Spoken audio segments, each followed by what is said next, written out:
Good day, viewers. You are welcome to Chemistry Hangout. I want to believe you guys are fine today. I want to actually continue the series of the video I have started. I have started kinetic theory of matter, and under it we have talked about the introductory aspect of kinetic theory of matter. We have done Boyle's law, we have done Charles' law, we have done the general gas equation, and a whole lot of them. So if you have not watched that video, please go and watch them. And that's one thing we do on this channel.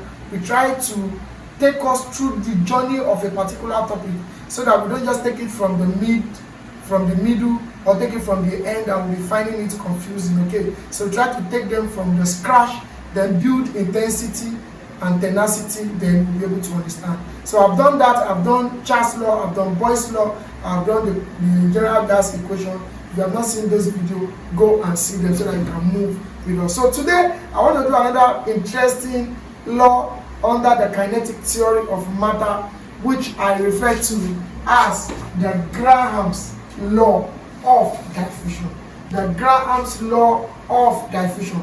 That's another wonderful, law in the kinetic theory of matter. And I will be breaking everything down from the beginning to the end. So pay maximum attention to this video. Take a seat and pay maximum attention to this video. Make sure that you don't skip any of the teachings I'm going to do today. Make sure you are watching from the beginning to the end. If you are just watching this YouTube channel for the very first time, you are in the right place. This is Chemistry Hangout, one of the best chemistry channel as far as YouTube is concerned. So click on the subscribe button and turn on the notification bell, so that when I upload any video, you are going to be notified. So I want to welcome you again, and today let's delve into what I have for you for today. Graham's law of diffusion. This is another wonderful, theory in the kinetic theory of gas, another wonderful law. And we are going to be stating what Graham's law of diffusion is, how do we apply them,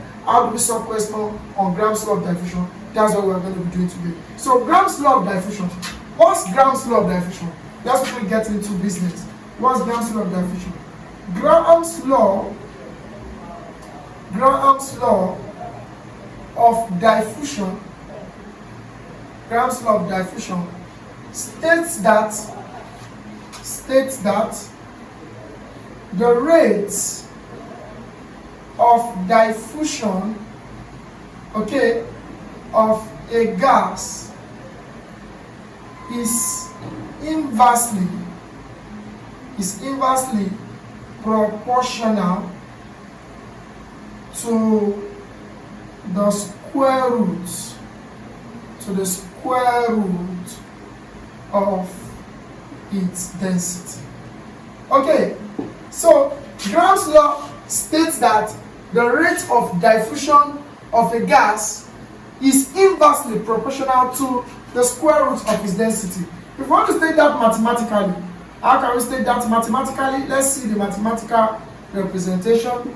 Okay, so from here we can have Graham's law of diffusion states that the rate, very important, the rate of diffusion, there are keywords for every of this law. There are keywords. Graham's law of diffusion states that the rate of a gas is inversely proportional. These are the keywords to the square root of its density. So we have three keywords there: rate of diffusion, inversely proportional, square root of its density. So let's see the mathematical representation. The rate of the gas, that's the rate of diffusion of a gas R, is inversely proportional to the square root of its density. Can you see that? That's the mathematical representation. The rate of diffusion of a gas is inversely proportional to the square root of its density. So if we introduce our constant,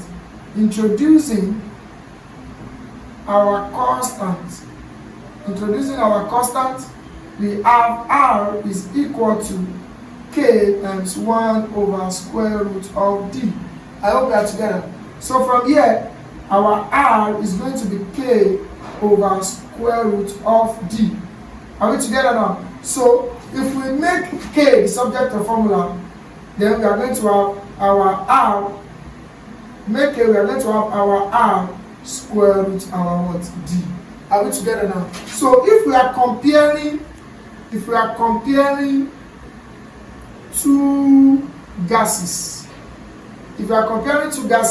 we are going to have R1 square root d1 equals to r2 square root d2, which is the same thing as saying r1 over r2 is equal to square root d2 over d1. I hope this is clear. So because at the end of the day, if you cross multiply r1, if you cross multiply this, r1 times this will give you r square root d1. Can you see? It's going to lead us to this place. Then r2 square root d2, if you multiply this, it's going to give us this. So this is clear. So note this, let me take this as equation 1. So also our Graham's law of diffusion also states that the rate of diffusion of a gas is inversely proportional to the square root needs to be the square root of its molecular mass, which means that same thing, the rate of diffusion of a gas is inversely proportional to the square root, which means when a gas has a very large mass, the rate of diffusion will be slower. That's the meaning. When a gas has a large mass, the rate of diffusion will be slower, while when a gas has a smaller mass, the rate of diffusion will be faster. So mathematically, for these two, I can have that the rate of diffusion of a gas is inversely proportional to the square root of its molecular mass. Can you see that? So from here, introducing our constant like we do to that, like we did to the first one, introducing the constant. So when we introduce the constant, we are going to have r is equal to k times 1 over this. Okay, so from there, we are going to have r to be equal to 1 over square root of what? Of n. So from there, r equal to k, because k times 1 will be k over square root of n. So from there, our k will be equal to r square root what? N. So if we are comparing two gases, we are going to have r1 square root m1 equals to r2 square root m2, which is still the same thing as saying r1 over r2 equals to square root m2 over square root m1.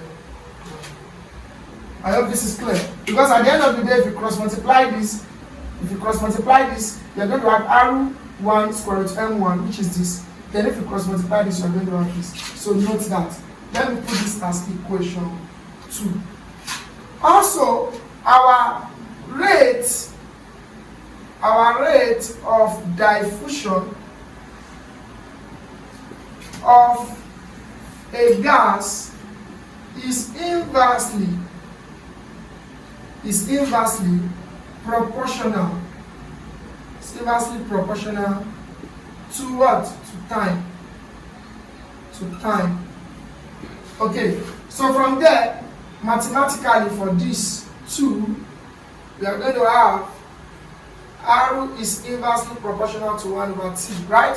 Because one is rate of diffusion of the gas is inversely proportional to time. So we are going to have this. Then from here, we are going to have R is equal to K over what? Over T.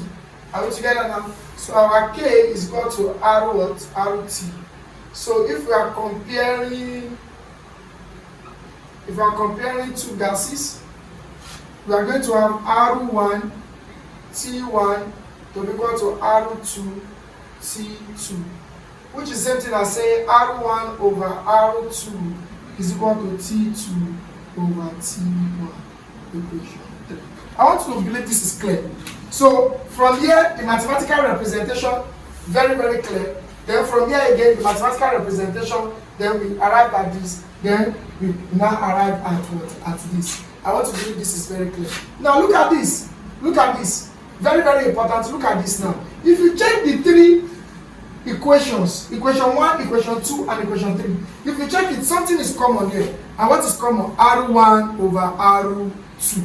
If you check this, R1 over R2. If you check this, R1 over R2. If you check this, R1 over R2. Can you see that? So we can say, summarily, for Gram's law of diffusion, summarily, if I'm solving Gram's law of diffusion, then it will be R1 over R2 is equal to square root D2 over square root D1 is equal to square root M2 over square root M1, then is equal to T2 over T1. I hope we are still together. So R1, R2 is common. R1 over R2, R1 over R2, R1 over R2, and this is it. Can you see that? The square root D2 over D1, this is it. Can you see that? The M2 over M1, this is it. Why the T1 over the T2 over T1, this is it. Now, listen to this very clearly. Listen to this very, very clearly.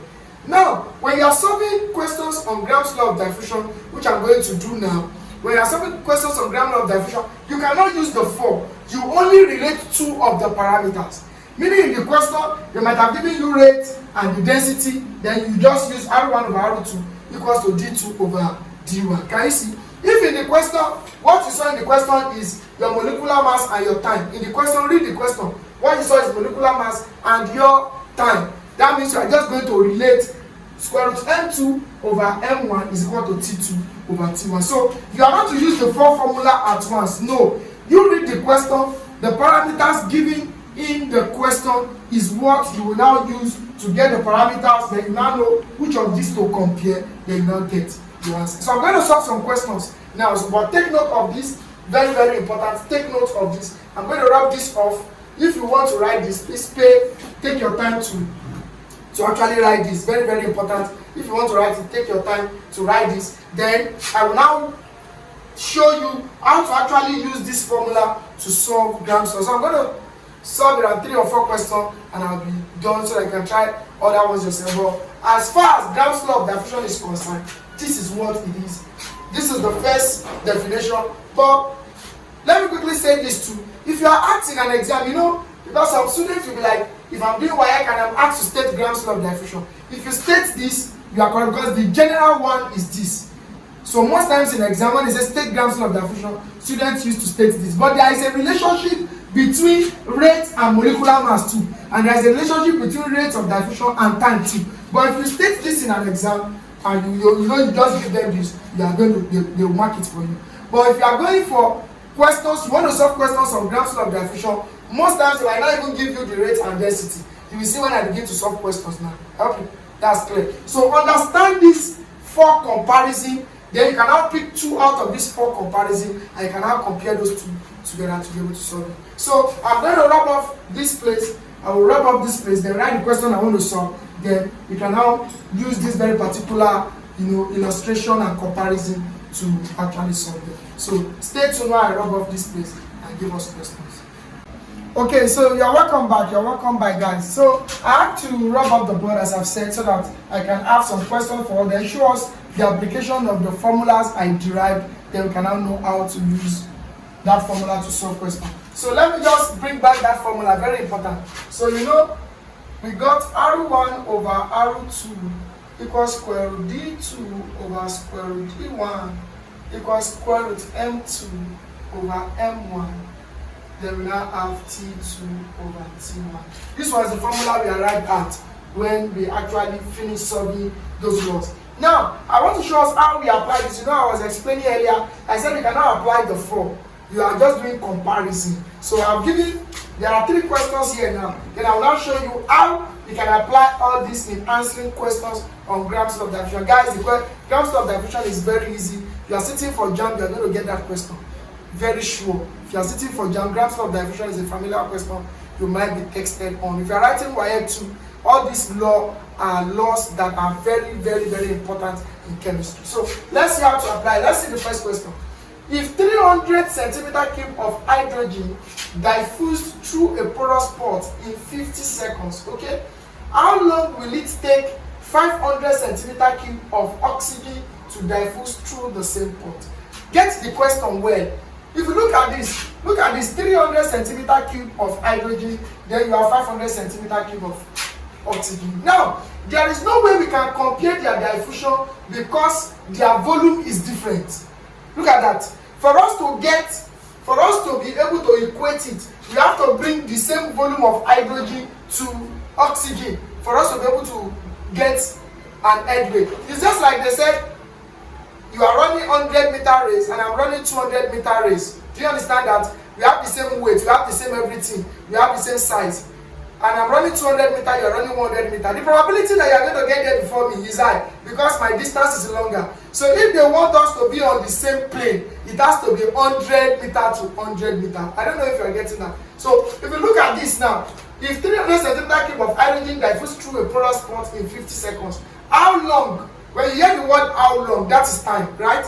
How long will it take 500 centimeter cube of oxygen to diffuse through the same port? So what I need is, now follow me guys, They have mentioned hydrogen in this very particular, question, which means I can get the molecular mass of hydrogen because they have given me the atomic mass, can you see, of hydrogen to be 1 and oxygen to be 16. So what is the first element they mentioned here? So let's start it like that. What is the first element they mentioned here? That's hydrogen, and hydrogen is a gas. So I can have hydrogen is a gas. So the molecular mass of this will now be 1 times 2, which is 2, and that will be our M1. Can you see? Why is it our M1, molecular mass 1? Because the first element mentioned here is hydrogen. I want to believe this is clear. Now, the second element mentioned is oxygen, and oxygen is a gas, so they have given us the atomic mass. So oxygen is a gas too. That will be 2 times 16, and that will be what? 32.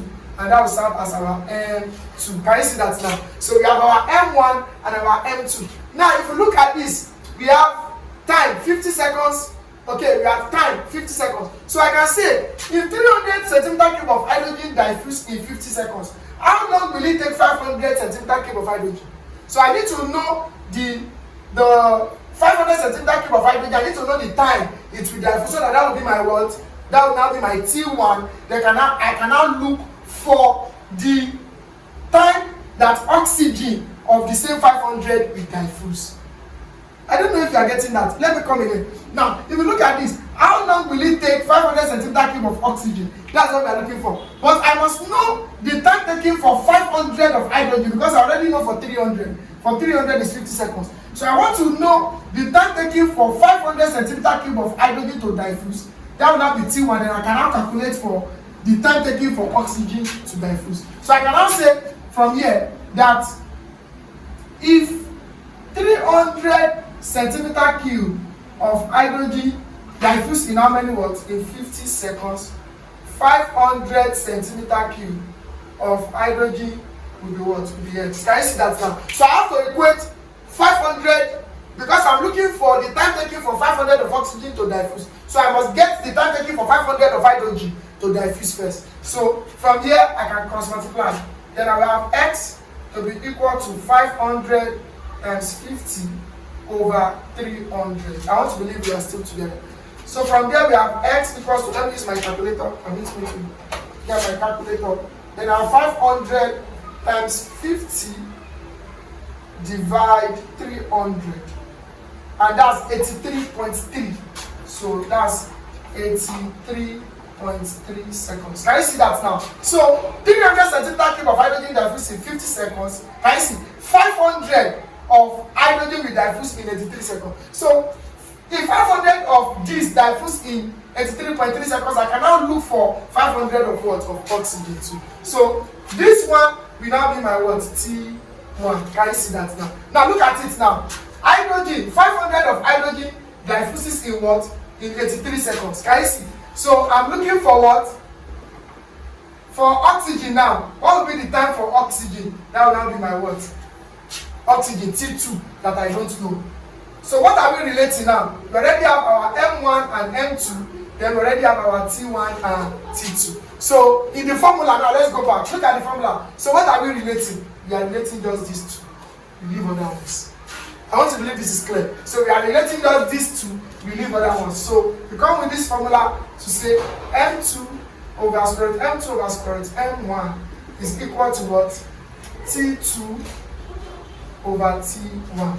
So from here, you can now have that our square root m2. Where's our square root m2? Can you see it is 32? So we can have 32 over square root. What is our square root m1? Can you see m1 as 2 is equal to our t2, that's what we are looking for, over our t1, 83.3. I want to believe this is clear. So from here, I will always tell my students so that you don't get yourself confused. I will always tell my students, from here, you can just square both sides. There is a difference between square root both sides and square both sides. So from here, I can square both sides, okay? If I square both sides, I'll have something like this. 32 all squared. Can you see that? Over 2 all squared equals to T2 all squared over 83.3 all squared. I want to believe this is squared. So from here, this we cancel this, right? This we cancel this. Can you see that? So we are now going to have 32 over 2 to be equal to, then we have T2 squared over 83.3 all squared. That's giving us 6938.89. Can you see that now? So from here, cross multiply. So we are having T2 all squared equal to 32 times 6938.89. So from here, look at that. We are now going to have T2 squared is equal to 32 times 6938.89 over 2. Can you see that now? So from here, let me do this first so that we don't get ourselves confused. Then times 32. Then divide by 2 now. Times 32. 32 times 6938.89. Then divide by 2.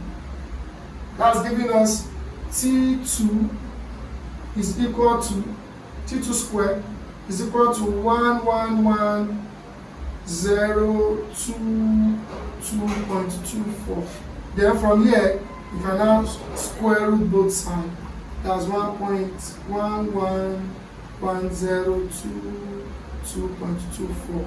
So our T2 is going to be what? Let's see that now.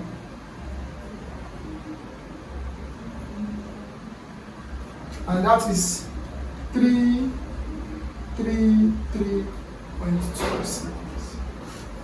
Now, listen to this very clearly, very, very important. You know, I have to break this down for people that are not that good in mathematics for us to be able to arrive at this. If you are doing JAMB, you should know what to do even from this very particular place. Because your JAMB, you are working with time. Very, very important. You cannot be doing all this familiarization in JAMB. There is no time for that at all. But actually, I can still be doing all this. But I have to do it like this to carry everybody along, both students in SS1, people writing WAEC, writing GC, writing JAMB. But if you are taking JAMB, your time management is very, very important, please. So take note from here, you should know what to do. Just square both sides, cross multiply, and you get your T2 straight. But you know, if you are not that good in mathematics, you can follow this and we arrive at this. So that's 333.2 seconds. So the time taken for the second one is 333.2 seconds. So let's do the second one. Let me rub off this. Let me rub off this so that we can take the second one. Very important, the second one. Okay, so for the second one, which is the example 2 now, is it 100 centimeter cube of a gas A diffused through a small hole in 20 seconds. The same volume, can you see that now? The same volume. If you check the question 1, they didn't give us the same volume. You have to look for the same volume. You understand? Because they gave us 500 centimeter cube of oxygen. So we have to look for 500 centimeter cube of hydrogen to be able to get our T1. Can you see that? But now, they made this one easier. The same volume, meaning the same volume of A, the same volume of B. Which means the same volume 100 of A gave us 20 seconds. The same volume of 100 of oxygen gave us 80 seconds. So, which means that this is a direct question. Unlike this one, do you understand? This is a direct question. So we cannot have, they said 100 centimeter cube of a gas A. Can you see that? The question is now calculate the relative molecular mass of A. Do you see that now? So which means that from this question, we already have our T1. What's our T1? To be 20 seconds, right?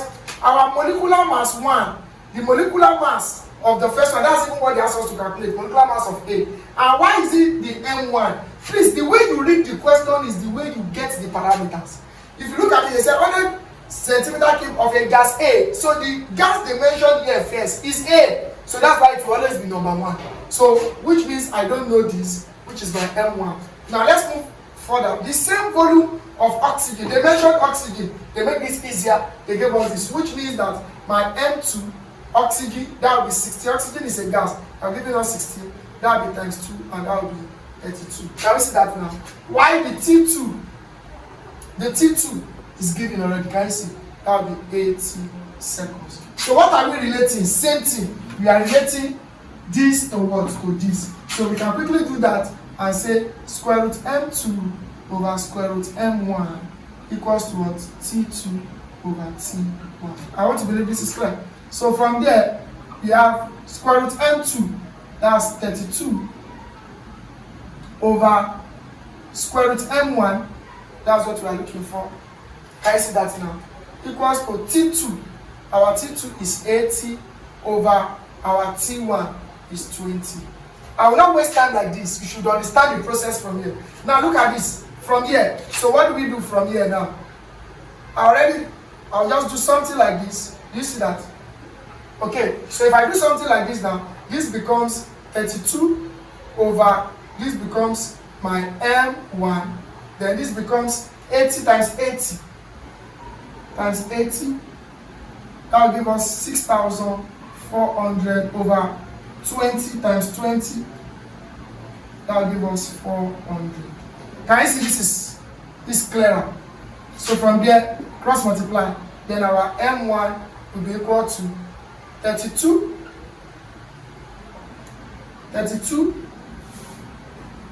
times, right, 400, are we together, over 6,400. Can you see that now? So our M1 will be, let's do that now, 32 times 400 divide 6,400, and that is 2. Can you guess the gas? That's hydrogen now. That's hydrogen gas. Hydrogen is this now, H2, right? So for us to get molecular mass to be 2, it means 1 times 2. That's 2, correct? So which means the gas, they are talking, although they didn't ask us to identify the gas, I'm just showing us. So that means our M1 here is 2. Can you see? Very clear. Very, very clear. So you have to go over these things over and over and over again for you to be able to get that. So let me quickly do number 3. I want to believe you are still following. Let me quickly do number 3. Okay, I just remembered something. Before the end of the class, I'll give us that too. We can actually use that to solve it, but this one is simple. Okay, let me quickly give it before. Sometimes you might be asked to look for your rate too. Take note. There is a formula for rate. So let me just write it here. The rate of diffusion, might be asked to calculate it, is volume over time. So note that. So volume over, rate of diffusion is volume over time taken. Volume over time taken. Just understand that. So just get that. Just take note of this. Should you want to calculate, I just remember that. That's how I have to do that. So just take note of that. Okay. So number 3. Let's see the solution to number 3. More of a word problem. Number 3 is more of a word problem. So let's see, mathematics student, but it's not difficult. When we hear mathematics, they're scared, so don't let me bring maths into this. It's just a normal word problem. I will try to just interpret it. Now look at this. Under the same condition of temperature and pressure, I hydrogen diffuse 6 times as fast as gas X. Look at that.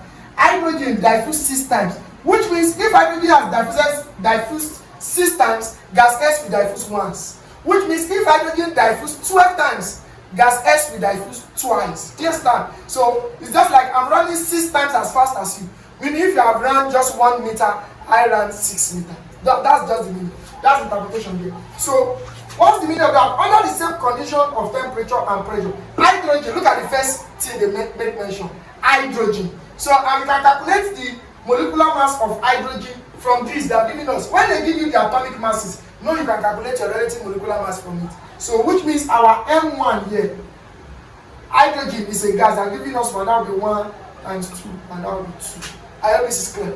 Then gas S, diffuse as fast as gas S. So calculate the relative molecular mass of S. So M2, that's the molecular mass of X. That's what we are looking for. I hope this is clear. Now, a whole lot of students will say, sir, the information they gave us is not complete because we are supposed to have a round 4 information. The information is complete because they already said under the same condition of temperature and pressure, hydrogen diffuse 6 times. So the 6 times they have given you is the rate of diffusion. The rate of diffusion of hydrogen to gas S is 6 to 1. I want to believe that is clear. So which means that our R1 rate of diffusion of the first gas they mentioned, which is hydrogen, is what? Is 6. While the rate of diffusion of the second gas will be what? Will be 1. Can you see that? So from there now, can you see we now have R1, R2, M2, M1. So what are we relating? We are relating R1 over R2 towards square root M2 over M1. Can you see how it works? So from there, we can now have this R1 over R2 is equal to square root M2 over square root M1. So R1 is 6 over R2 is 1. This is a very common question in JAM. Very, very common. Seen it so many times. So equals to square root M2. That's what we are looking for. Over square root M1. M1 is 2. So we have. I want to believe this is clear now. So from here, let me rub off this now. Since we're almost done with the questions that we have. Okay. So for this one now, straightforward. You have done this before. So what do? You can get that now and do something like this. So after you have done something like this, what happens? This becomes 36 over this becomes 1, right? Equals this becomes what? M2, right? Over 2, because this we cancel this, just that. So from there, we cross multiply. So our M2 times 1 will be still the M2. Then we have 2 times 36. So our M2 is going to be 70. So, can you see that now? Very clear. So take note of this thing. That's why I said these questions are not that difficult like we think. These questions are not that difficult like we think. Okay, so go over this over and over again. I've told JAM students, if you are taking JAM, how do you know you have gotten the concept of a particular topic? Test your knowledge on past questions. Get questions based on Graham's law of diffusion, okay? Try to solve them. Get a lot of questions. You have a lot of past questions, a lot of textbooks. Get questions from them and lay your hand on them. And don't forget this, please. If you are taking JAM, don't forget this rate of diffusion. Sometimes you can be asked, if they did not give us this rate now, they can give us the volume and the time for us to get the rate. We can still use that. So this is a very wonderful law in chemistry. Very interesting. Very, very, very interesting. And I'm still going to shoot other videos pertaining gas law. We have done, Boyle's law sorted, gas law sorted, general gas equation sorted. Now we are on Graham's law of diffusion. We are still going to talk about Avogadro's and Geruzas. We are still going to talk about Dalton law of partial pressure. Can you see that now? So we are still going to talk about ideal gas equation. We are still going to talk about all those things. The reason why we are doing all this is just to give us that confidence we need for JAM and any other exams that we are actually writing. So once again, this is Chemistry Hangout. You are just watching this YouTube channel for the first. Why have you not subscribed? Why have you not subscribed? Come on, subscribe. Subscribe to this channel. You're going to get a lot of values here. A lot of people have gotten values. Okay, a lot of people have gotten values, and that's what keeps us going. Those prayers, those motivation keeps us going. So if you have not subscribed to the channel, let me give you a tip. If you have not subscribed to the channel, subscription is free. It doesn't cost you anything. So subscribe to the channel. All those things are the motivations why we are still here. And thank God for a lot of people that have supported us. So click that subscribe button now. Don't procrastinate. Click it now. Don't procrastinate. Okay, so that's that, guys. That's that, guys. So we are still going to come back and do a whole lot of other ones that will give us this confidence in jam. I wish us success in all the exams that we are taking. For all Chemistry and God family, thank you so much. And trust us, a whole lot of things are coming up. We are still going to be telling us a whole lot of things that are coming up. It is very huge. You know, we are working on a whole lot of things to make us continue to give value here and to make you guys continue to get value. So if you are a chemistry teacher too, very important, a lot of chemistry teachers have reached out to me about how to prepare laboratory reagent. We have done a step-by-step video. A lot of people have gotten access to it. So if you think you need it and it's going to be beneficial to you, you can always chat me up. My number is, is on the channel. You can always chat me up. My link out there. If you check other videos, if you cannot find my number in this video, you can check other videos. My WhatsApp number is there. You can always chat me up. The aim is for us to learn together and grow together. So till we are going to be meeting again on this channel, I want to say thank you so much. Until we meet again on this Chemistry Hangout YouTube, stay blessed. I love you guys. Thank you.